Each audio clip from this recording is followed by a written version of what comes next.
the weather forecast with C3 Production. Bonsoir and welcome once more, ladies and gentlemen, to this edition of the weather forecast. I hope you had an amazing day. Between tonight and tomorrow morning, we expect moderate to heavy winds in most parts of the northwest, east and the Adamawa regions. As low as 17 degrees is expected in the west region. The center may get a minimum of 19 degrees and the south as low as 21. The north and far north regions will get as low as 22 to 24 degrees. Detailing, we take you over to the Adamawa region, where tonight heavy rainfall may dominate the entire region, progressing to a similar situation with a fully clouded sky by morning. Next, we move over to the east, where tonight there may be heavy rainfall in the town of Betwa and a similar situation by morning with light showers and a fully clouded sky in the rest of the towns. Lastly, we move over to the northwest, where there may be heavy rainfall in the entire region with as low as 16 degrees tonight, progressing to a similar situation by morning in the entire northwest region. To protect yourself and others against the coronavirus, keep a 1 meter distance with everyone, avoid greeting by handshakes, and in case of symptoms, call 1510. See you next time.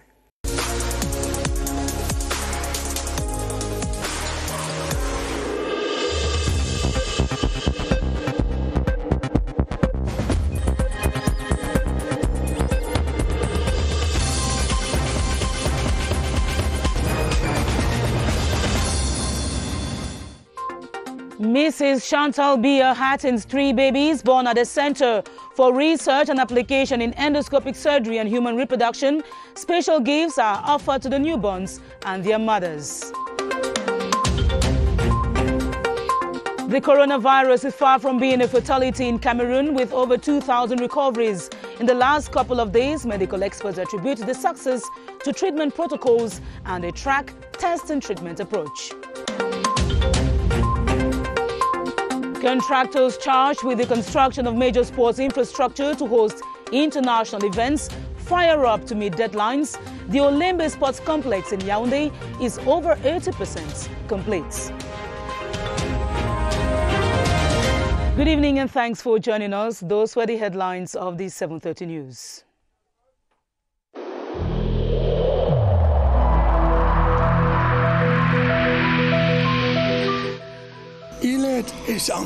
Each of us must comply with the measures that have been taken.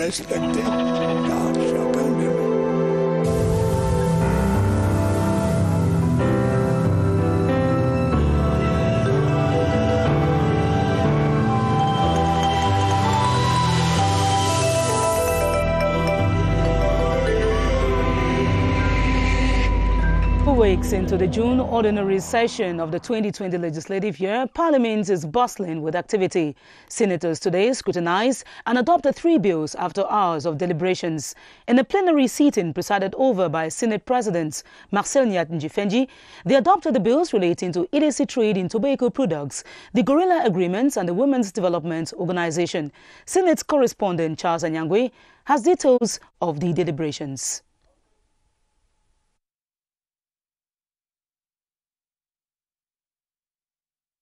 The first bill tabled before senators for adoption was that to eliminate the illicit sale of tobacco products in Cameroon.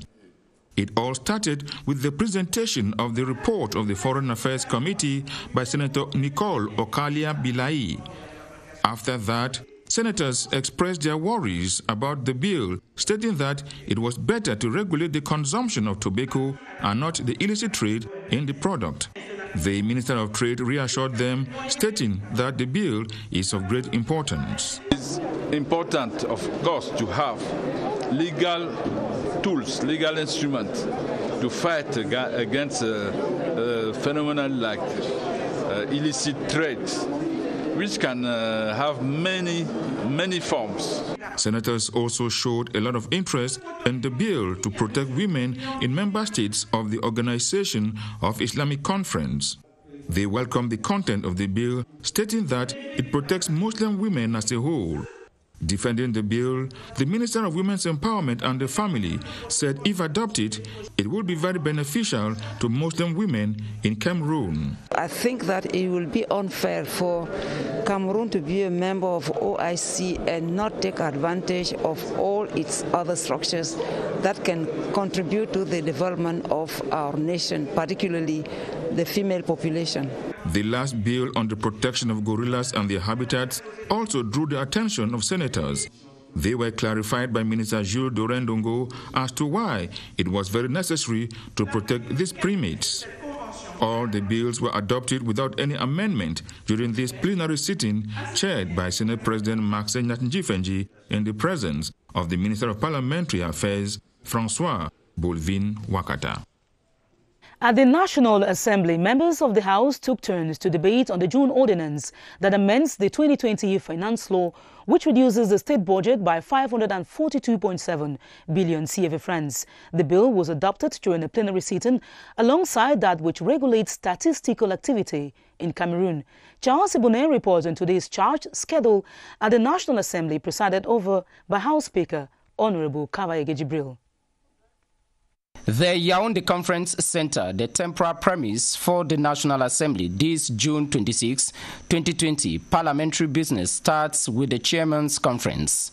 Chaired by House Speaker Kawayege Jibril, 2 bills are submitted by the government, bringing the number to 6 of the total of bills received during this second ordinary session of the National Assembly.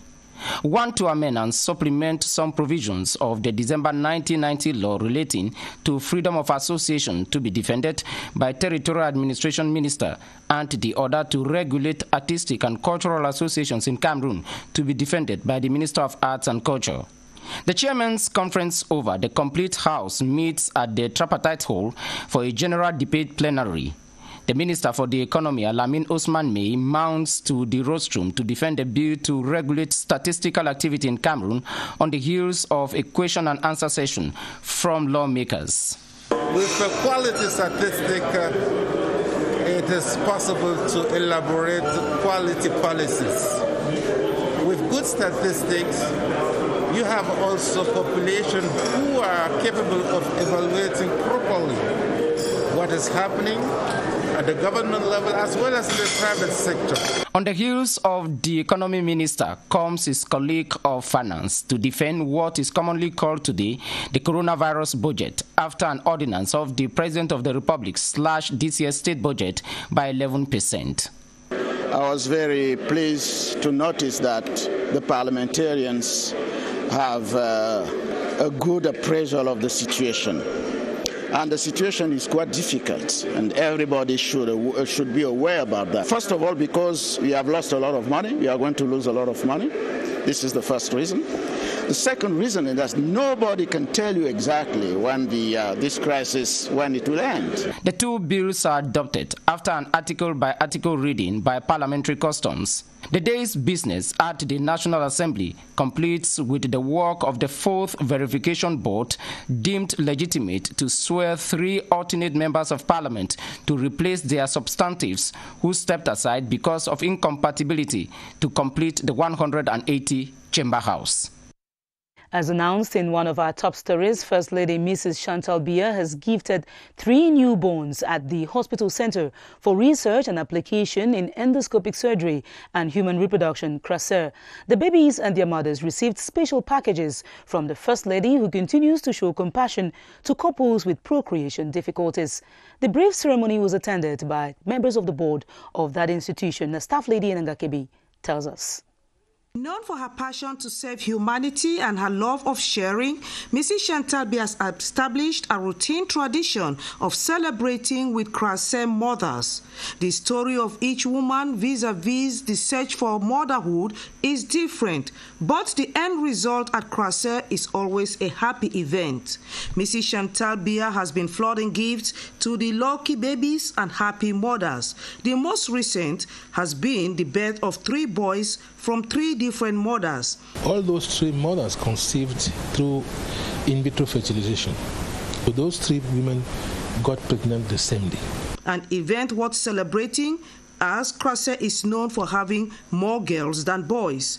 6 suitcases containing the basic baby needs as well as maternity and sanitation equipment for mothers were received with joy as the special envoy from the First Lady, accompanied by the staff of the hospital, rolled the suitcases through the corridors to the maternity ward. Coinciding with the holding of the second extraordinary board meeting of CRTV, the mothers and their babies were blessed by the special visit of the board members headed by the new board chair, Andre Mamafuda. They witnessed the gesture of the First Lady and participated in the brief ritual of handing the gifts to the different mothers. An example worth emulating by the entire society, acknowledging the fact that there is joy in giving, especially when it concerns the arrival of a new baby in a family. In other news, the consignment of information and communication technologies equipment like laptops has been donated to the Ministry of Secondary Education to enhance distance learning during periods of crisis. The benefactor is the United Nations Education, Scientific and Cultural Organization, UNESCO, represented by the resident representative, Salah Khaled. The items were received by the Minister of Secondary Education, Professor Nalova Lyonga. Emanuela Vemue has the details. Laptops and their accessories, high-performance TV cameras, projectors, external hard drives, internet modems, and DVD packs, among others, form the ICT equipment offered to the Ministry of Secondary Education by UNESCO to foster distance learning in times of crisis. This equipment is a basic infrastructure equipment to guarantee that we have a production studio, a studio that records the courses.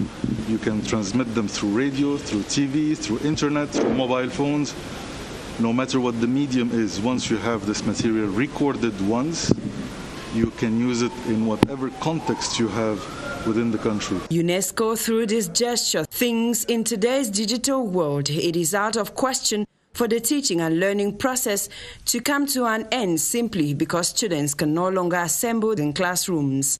I'm the happiest person today because UNESCO has started building the infrastructural needs that we have as far as the distance education is concerned. Distance education is just one of these means by which we can educate the generation. And UNESCO has done a great thing. The gifts will be dispatched to some secondary schools in the country. The National Gendarmerie Road Safety Task Force has acquired new motorized equipment to boost the third-generation monitor, control and punish campaign. They include professional motorcycles, adaptable uniforms, boots and alcohol test kits. Kilian Dandifon reports. Director of Operations of the National Gendarmerie, Brigadier General Daniel Eloko Binjak, on behalf of the Secretary of State and the Ministry of Defense, in charge of the National Gendarmerie, presides at the handing over ceremony of new motorized equipment made up of 10 BMW R125RT motorcycles, 39 professional uniforms, 42 pairs of boots, and 40,000 chemical alcohol test kits to permit the Road Safety Task Force to hold back preventable road accidents. Let us refresh our minds with the fact that before June 2011, when this campaign was launched, we had a record of about 159 deaths weekly on the National Triangle. Since its launch, this campaign has reduced road accidents by 16% and deaths by about 30%. Symbolically receiving the keys of the motorcycles and other equipment, the head of the Motorized Road Safety Task Force for the Central, South and East regions saw her hierarchy permanently, dynamizing the Monitor, Control and Punish campaign. We use this material to track any public user who don't want to observe the road code to prevent accident. It's a good opportunity to express our gratitude to our hierarchy, especially to the Minister in charge of National Gendarmerie, Mr. Galak Etoga, who ameliorate every day our work conditions. The equipment goes to the different units of the Motorized Road Safety Task Force, especially in the Yaoundé-Douala-Bafoussam-Yaoundé axis, once described as the triangle of death. Still in security news, the military in the Southwest region is working towards winning the confidence of the population affected by separatist actions. The commander of the 2nd Military Region, General Eba Benoit, and his men were in Eshobi, a locality in Manfe subdivision, to preach peace and to seek the collaboration of the people. This was in the presence of the commander of the 2nd Junameri Region, General Tunge Elias. Guy Roger Nana tells us more.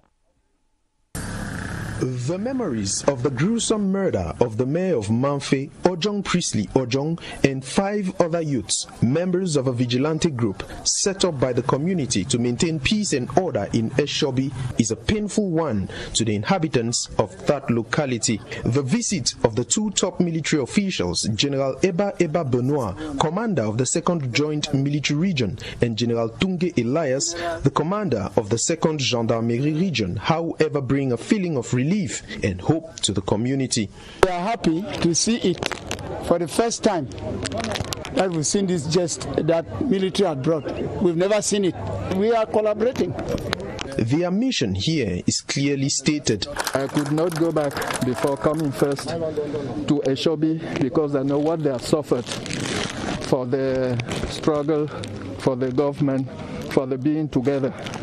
So I came to reassure them that we are together and the military are their family. The military's humanitarian role towards communities was equally at the forefront as they donated foodstuff and kits to fight COVID-19 to the people of Eshobi. We have to be along with the population, not only with weapons. We are together. As for education, for health, for any other issue. It is hoped that with the ongoing collaboration between the military and the locals of Eshobi, peace and stability will soon find refuge in Eshobi village, Manfe subdivision. In other news, deliberations on the 52nd Ordinary Board meeting of the Cameroon Radio Television CRTV are currently going on at the CRTV Production Center in Balatu, presided over by the board chair, Rene Emmanuel Sadi, focuses on the review of CRTV and CMCA's financial statements, as well as reports on the midterm execution of the 2020 state budget. Ewan Epole has the details. The 52nd Ordinary Session of CRTV's Board of Directors comes after the 148th Extraordinary Session held this Wednesday, June 24, 2020. And its outcome was the readjustment of the budget, which witnessed a drop of 15%. This Friday's ordinary session, through a video conference coordinated by the board chair, Rene Emmanuel Sadi, Minister of Communication, focused on the review of the 51st ordinary session of December 27, 2019. The review of CRTV and CMCA's financial statements on the execution of the 2019 budget, including reports of activities and performance, as well as the mid-term execution report of the 2020 budget. It is also a forum to evaluate the work of the Director General, Charles Ndongo, and his deputy, Emmanuel Wongibe. They have uplifted the corporation, making it always maintaining its leading position in the nation. The board meeting is still going on. In one of our top stories, the COVID-19 response strategy of government has been bearing fruits given the increasing number of recoveries recorded in the last couple of days. The Emergency Center for Disease Control in the country attribute this rise in the treatment protocol as well as the track, test and treatment approach. Alice Mbey caught up with the health expert, Dr. Ashta Amadu, and sought to know some of the techniques used. The tracking, testing and treatment method, 3 T's, put in place by the Ministry of Public Health to improve on the quality of research, rapid detection and recoveries of COVID-19 patients in the country is rapidly on the rise, health experts say. Since the Minister of Public Health gave the strategy of tracking, test and treat, we can detect earlier the positive cases. We treat those cases earlier too. And then the result is natural that the people are recover also earlier. We have the competencies to manage those cases. They are receiving earlier the good treatment, and the treatment is considered the medicine, but also the psychological. One of the ministry's plans is to completely eradicate the pandemic. We have two types of infected patients. We have the patient who have the symptoms, and the other who don't have the symptoms, asymptomatic people. And for those who are symptomatic, they are taking care of them in the health facilities. For those who are taking care at home, we have also the protocol for the management of those cases by following the protocol put in place. From the 6th of March till date, the ministry has been able to detect several COVID-19 cases. So far, the disease is under control. This after the introduction of the rapid test system and the creation of laboratories to carry out research strategies on the capacity and fast treatment of patients.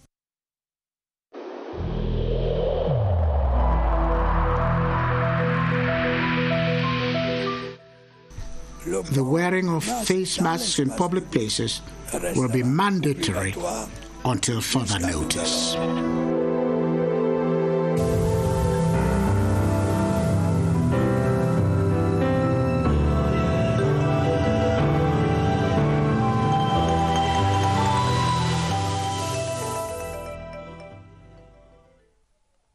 The number of COVID-19 recoveries in Cameroon is impressive, but health experts warn that this is no excuse for the population to shun hygiene measures prescribed by governments. It should rather be a motivation to completely eradicate the pandemic from the country. Apart from face masks, some people nowadays opt for a visor. How effective is it in preventing contaminations? Baldwin Samara is at the Public Health Emergency Operations Unit, and he tells us more with his guest, Dr. Eric Tandy. Hello, Baldwin.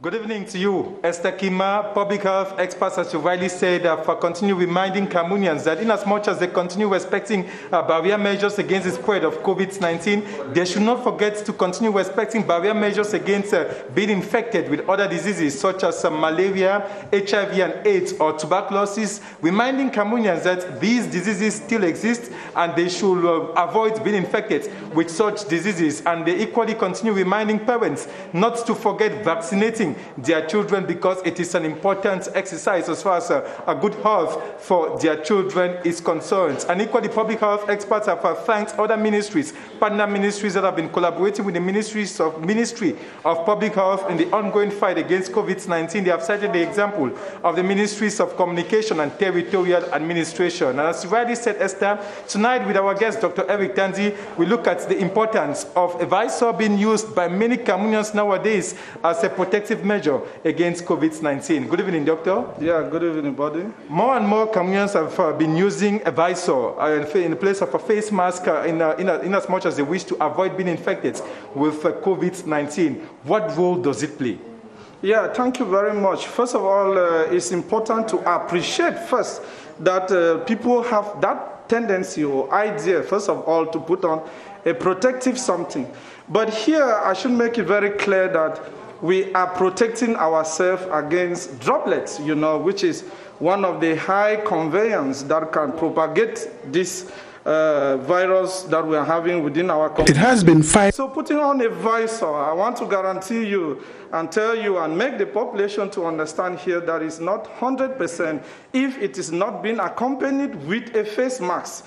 You need to first of all put what we are putting on, and if you put the shield, I think it prevents you more to protect you from droplets getting into your eyeballs, because this is one of the measures to prevent splash. So to use only the visor alone is not sufficient. You need to accompany it with a face mask, just like you and I are doing. And finally, wearing it with a face mask means you put on a face mask before a face mask like what you're putting on, what Baldwin is putting on before you put on a visor.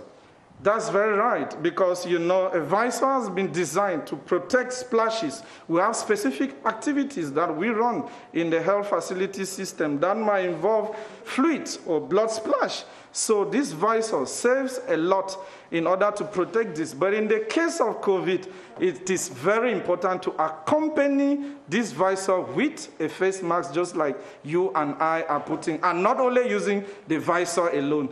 Is not very guaranteed, because depending on the wind direction, sometimes droplets, if at all the person opposite you is not putting on a face mask, it might be transmitted, or the air might carry some of these droplets straight to you. Thank you so much, Dr. Eric Tanzi, our guest on the newscast this evening. No figures this evening as concerns the number of infected persons or persons who have recovered from COVID-19. Back to you, Esther Kima. Thank you very much, Borden Summer, for having detailed us on the use of a visor. If you must use a visor, then you should accompany that with a face mask. And for those of you using visors as well, it is important to disinfect them each time you use them. Now we take you to the Far North region. The elites of Mayokani Division have offered hygiene and protective gears to the population to stall the spread of the coronavirus. This was during an event presided over by the senior divisional officer, Damien Awono, who urged the inhabitants to continue respecting hygiene rules and physical distancing. Details in this report. The consignment of sanitary materials is fruit of combined efforts by sons and daughters of Mayokani Division in concert with government's effort in the anti-COVID-19 campaign. We also say that if we can sensitize people, if we can bring something small to help them in order to avoid this disease, what can we do exactly? That's why many of us react by sending something small, and then we put all this together in order to build this small house for helping them. To solemnize the gesture to schools and health facilities of the division, the SDO for Mayokani, Damian Awono, who presided over the event, reminded the population of the need to respect barrier measures. With this booster in the fight against the coronavirus, the wish of the donors is to put an end to its spread, as Mayokani has already recorded some cases of infection. And the elected representative of the National Assembly for Ja and Lobo in the Central Region has also provided sanitary kits to secondary schools in Sangmilima. Honorable Mathurin Germain Bindoa will help the pupils sail the examination period without any infections of the virus. He says that is the objective of his donation. Ebenezer Akanga tells us more. A total of 10 public and private secondary schools in Sangmilima benefited from the donation of Honorable Mathurin Germain Bindoa. The donation was a consignment of sanitary kits consisting of face masks, cartons of soap, tap buckets, alcoholic-based gel, and thermoflashes. The divisional delegate of secondary education for Jail Lobo extended the gratitude of the education community to the member of parliament, while the school principals pledged to make good use of the sanitary kits. The donor, Honorable Mathurin Germain Bindoa, said that the gesture is to protect the health of the students as they prepare for end-of-course exams. Students in Sangmilima can therefore prepare and write the end-of-course exams with serenity and without fear of COVID-19. Away from the contagious coronavirus, July is the deadline prescribed for companies charged with the construction of infrastructure in Douala under the Ministry of Housing and Urban Development. During a two-day working visit in the littoral region, Minister Celestine Kecha-Kutes made an evaluation of the projects outlined and used the occasion to launch a Clean City campaign. The project concerns the cities of Yaoundé, Douala and Limbe, as Cynthia Saptala tells us. After a two-day evaluation of construction works and projects in Douala, the Minister of Housing and Urban Development was in general content with the 85% execution rate. During a working session with contractors, Minister Celestine Kecha-Kutes asked companies with delays to complete all renovations by July 2020. I've given some recommendation to my services to support the companies who have some more problem of achievement of this road, to finalize this road for end July, latest December 2020. And to those companies who have some financial issue, everything will be made for them to be paid. At the end of the tour, the minister launched the Clean City campaign in prelude to 2020's edition of World Habitat Day. The cleanest city for Limbe, Yaoundé and Douala.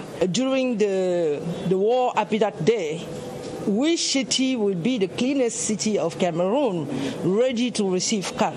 After donating some sanitary kits to the 6 councils, she also asked the mayors to build a community spirit in keeping the city clean. We would like to thank the minister. We are confident that we'll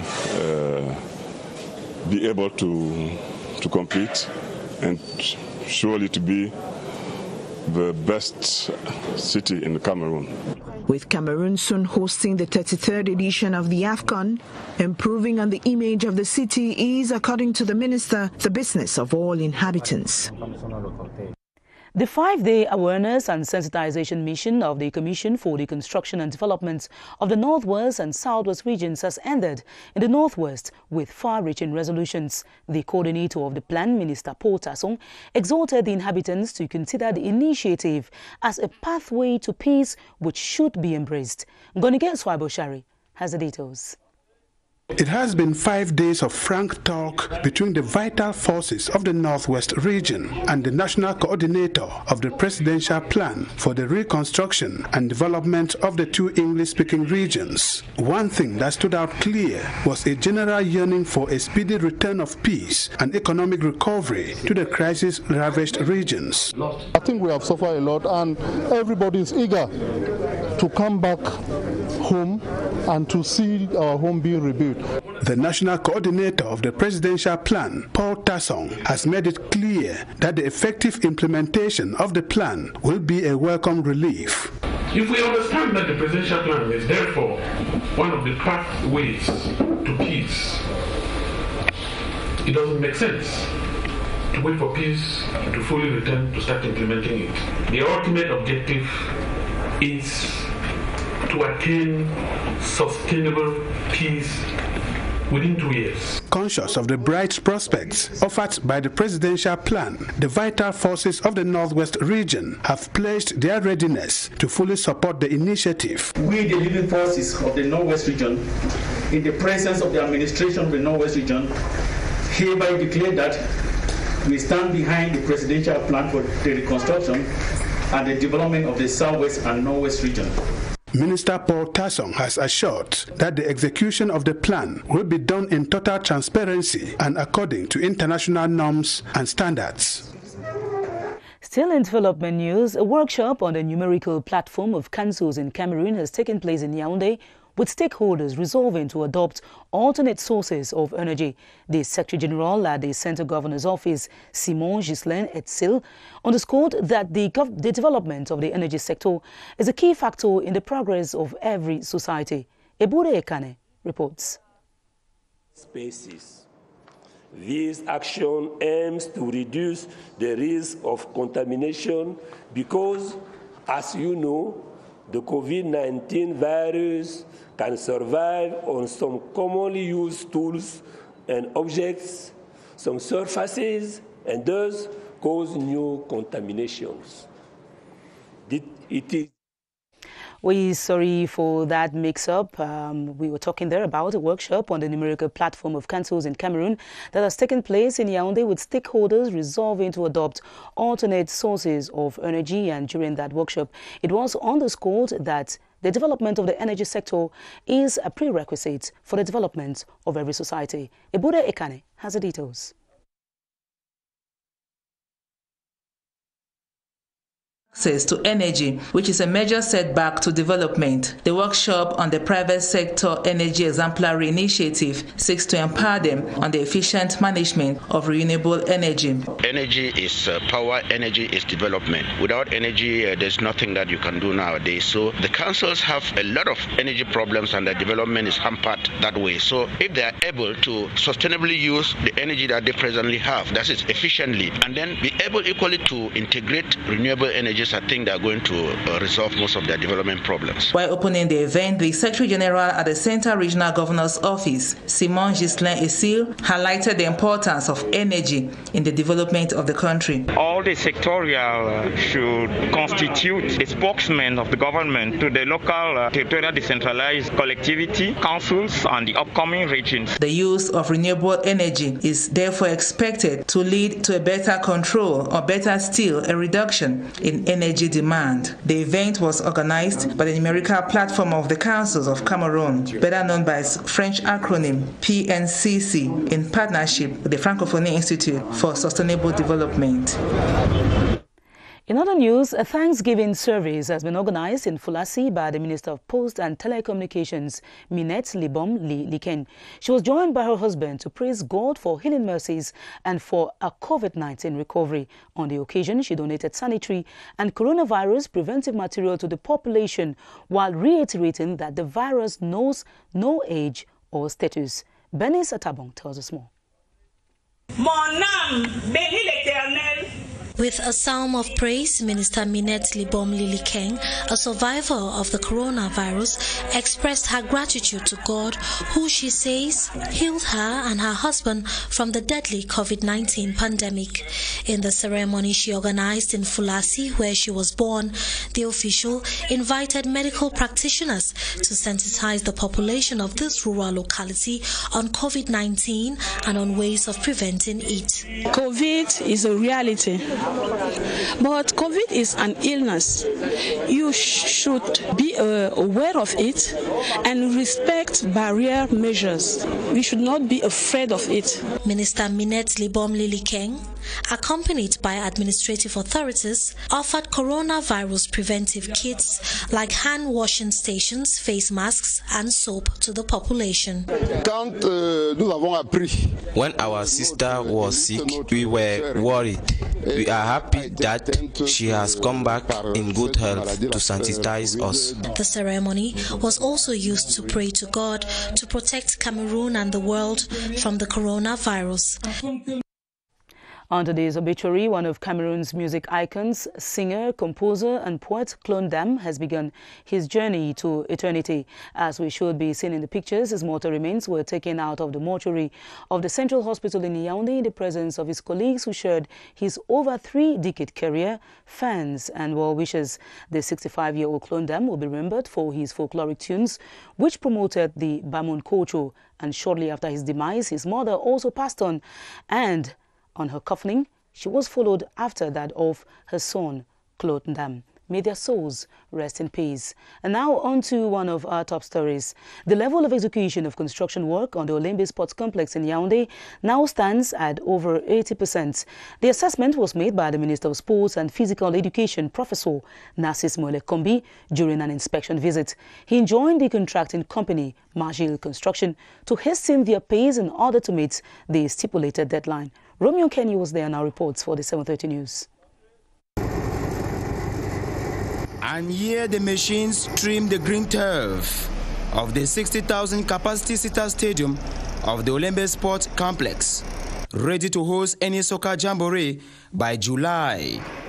On an inspection visit to the football arena this Friday, Sport and Physical Education Minister Professor Narcisse Moele-Kombi was accompanied by Central Regional Governor Nasere Paul Beya.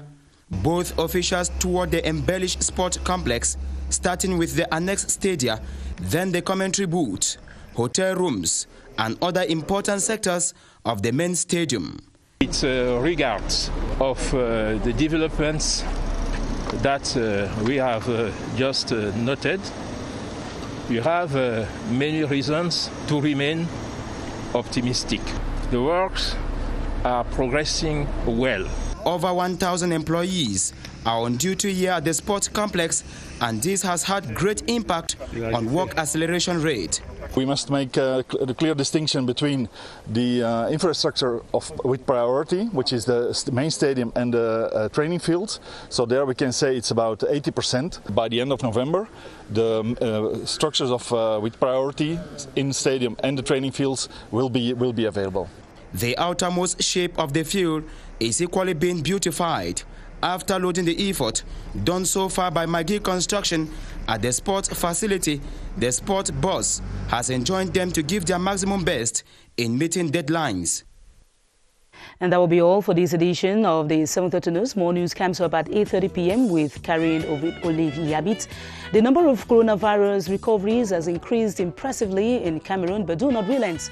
The virus is still here, so stay protected and respect hygiene rules. Thanks for watching. Good night and see you tomorrow.